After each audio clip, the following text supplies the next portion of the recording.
Bora nife tu. Sasa maisha gani unayoishi? Kitu gani ambacho anakosa kwangu? Kitu gani ambacho sijampa mimi? Nishapambana mambo kibao, kashaletea hadi kesi zote nazisuluhisha kwa sababu yake. Kitu kidogo mapenzi gani sasa? Mungu kunaona haya Mariamu. Nitateketea kwa sababu yako naangamia mimi Mariamu. Kaka, pole sana. Najua yanauma sana.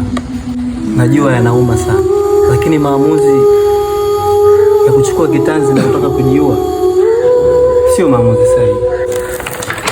Nikuulize swali. Samahani lakini. Hivi kimfano umejinyonga, umekufa kwa ajili yake. Vipi na yeye? Atajinyonga afi aje ukome msamaha kwa kuwa umekufa kwa ajili yake? Haiwezekani. Sana siku ambayo tunakuzika pengine naye anafunga ndoa mpya. Kaka, nguo mpya ina thamani kuliko nguo ya zamani,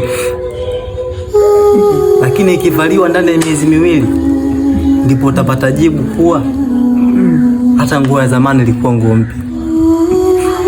Pole sana.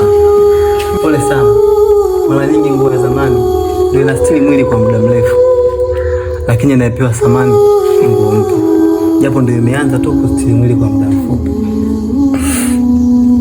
Kaka, najua inauma, lakini usifanye hayo maamuzi. Pengine haikuwa riziki kwako, ilikuwa chaguo, pengine haikuwa chaguo kwa Mungu.